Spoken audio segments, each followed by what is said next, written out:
Corona का खतरा तो कम हो गया है, लेकिन एक नया खतरा पैदा हुआ है। वो खतरा है इन्फ्लुएंजा ए। इन्फ्लुएंजा ए के नए वेरिएंट H3N2 तेजी से पांव पसार रहे हैं, जिसको लेकर ICMR ने लोगों को आगाह भी किया। इस वायरस की वजह से बुखार के साथ खांसी हो रही है, जो लंबे समय तक जा ही नहीं रही है। नमस्कार, आप देख रहे हैं आज की खबर। मैं हूं आपके साथ रागिनी सिंह। एक और देश में कोरोना के मामले तो कम हुए हैं, लेकिन सर्दी, खांसी और बुखार के मामले तेजी से बढ़ रहे हैं, जिसको लेकर ICMR के एक्सपर्ट्स का कहना है कि बीते 2-3 महीनों से इन्फ्लुएंजा वायरस के ए सब टाइप H3N2 के कारण बुखार और सर्दी, खांसी के मामलों में बढ़ोतरी देखी गई है। इन्फ्लुएंजा को लेकर एक्सपर्ट्स का कहना है कि H3N2 के कारण अस्पताल में भर्ती होने वाले मरीजों की संख्या बढ़ गई है। मौसम में हो रहे बदलाव और इन्फ्लुएंजा के चलते वायरल खांसी, जुकाम, सांस फूलने आदि के मामलों में लगभग 30% तक की बढ़ोतरी देखी गई है। अब तक भारत में H3N2 इन्फ्लुएंजा से 2 मौतें भी हो चुकी हैं। मिली जानकारी के मुताबिक H3N2 इन्फ्लुएंजा से एक मौत कर्नाटक में और दूसरी हरियाणा में हुई है। देश में H3N2 के अब तक कुल 90 मामले सामने आ चुके हैं।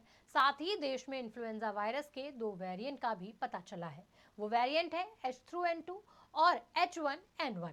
फिलहाल घबराने की बात नहीं है, बस सतर्कता की जरूरत है। चलिए जानते हैं कि ये वायरस कहां से आए और उनसे बचाव कैसे किया जाए। देश में फ्लू के मामले पिछले कुछ महीनों से बढ़ रहे हैं। ज्यादातर संक्रमण की वजह H3N2 वायरस है, जिसे हांगकांग फ्लू भी कहा जा रहा है। H3N2 और H1N1 वायरस के लक्षण कोविड से काफी मिलते जुलते हैं। 2 साल से कोविड-19 के चलते दुनिया में करीब 70 लाख लोगों की मौत हुई थी। पिछले कुछ महीनों से लोग राहत महसूस कर रहे थे और अब उनका कामकाज पटरी पर लौटने लगा था, लेकिन अब फ्लू के मामले बढ़ने से लोगों की चिंता फिर से बढ़ गई है। क्या है H3N2 इन्फ्लुएंजा, आइए आपको बताते हैं। H3N2 एक प्रकार का इन्फ्लुएंजा वायरस है, जिसे हम हर साल के इस समय दौरान देखते हैं। सीजनल इन्फ्लुएंजा एक एक्यूट रेस्पिरेटरी इन्फेक्शन है, मतलब ये सांस से जुड़ा संक्रमण है जो तरह तरह के इन्फ्लुएंजा वायरस के कारण होता है। WHO के मुताबिक सीजनल इन्फ्लुएंजा वायरस के 4 टाइप पहचाने गए हैं: A, B, C, D। इनमें ए और बी टाइप से सीजनल फ्लू फैलता है। टाइप सी के ज्यादा केस सामने नहीं आते और ये हल्के इन्फेक्शन करने वाला माना जाता है। वहीं टाइप डी की बात करें तो टाइप डी सिर्फ मवेशियों में फैलता है। इंसानों में इसका कोई केस अब तक सामने नहीं आया है। इन्फ्लुएंजा टाइप ए के 2 सब टाइप है, जिसको H3N2 और H1N1। अब जानते हैं कि सीजनल इन्फ्लुएंजा के लक्षण क्या है। खांसी, बुखार, सांस लेने में परेशानी होना और नाक बहे तो बिल्कुल अलर्ट हो जाइए। थकान, उल्टी, गले में खराश, शरीर में दर्द, डायरिया हो तो भी संभल जाइए। ये लक्षण करीब 1 हफ्ते तक बने रहे तो भी सतर्क रहिए। डॉक्टर की माने तो ये वायरस काफी संक्रामक है और खांसने, छींकने या संक्रमित व्यक्ति के संपर्क में आने से फैलता है। यही वजह है कि डॉक्टर कोविड की तरह एहतियात बरतने की सलाह दे रहे हैं। तबीयत ठीक ना लगे तो फौरन डॉक्टर से सलाह लें। इंडियन मेडिकल एसोसिएशन के मुताबिक फ्लू की वजह से आया बुखार 3 दिनों के बाद ठीक हो जाता है। वहीं खांसी 3 हफ्तों तक बनी रहती है। फ्लू के लक्षणों में आमतौर पर लोगों को 1 हफ्ते के अंदर राहत मिल जाती है। हालांकि इस समय ज्यादातर लोग लंबे समय तक रहने वाले सीजनल फ्लू की शिकायत कर रहे हैं। हालांकि लंबे समय तक खांसी बने रहने की एक वजह एक्सपर्ट एयर पॉल्यूशन को भी बताते हैं। पॉल्यूशन के कारण भी कई लोग लंबे समय तक खांसी की समस्या से परेशान रहते हैं। इन्फ्लुएंजा हाई रिस्क वाले लोगों को गंभीर रूप से बीमार कर सकता है।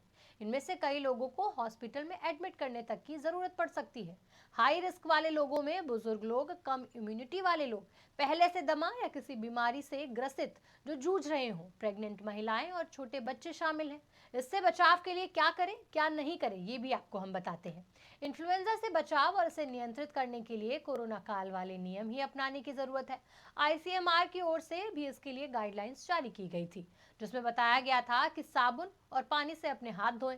अगर फ्लू के कारण कोई लक्षण है तो मास्क पहने और भीड़ भाड़ वाले इलाके में न जाएं। खांसते और छींकते समय अपने नाक और मुंह को कवर करके रखें। लक्षण है तो खाने में पर्याप्त मात्रा में तरल चीजें लें। बुखार और बदन दर्द के लिए पैरासीटामोल लें। खुद से बिना डॉक्टर की सलाह के कोई भी एंटीबायोटिक या फिर कोई और दवा बिल्कुल ना लें।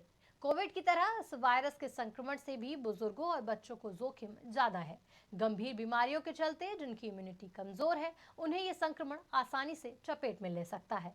इस वायरस से यूपी के कई अस्पतालों में मामलों में 30% तक की बढ़ोतरी देखी जा रही है, जबकि दिल्ली के अस्पतालों में भी मामले 20% तक बढ़ गए हैं। महामारी के 2 साल बाद बढ़ते फ्लू के मामलों ने लोगों में चिंता पैदा कर दी है।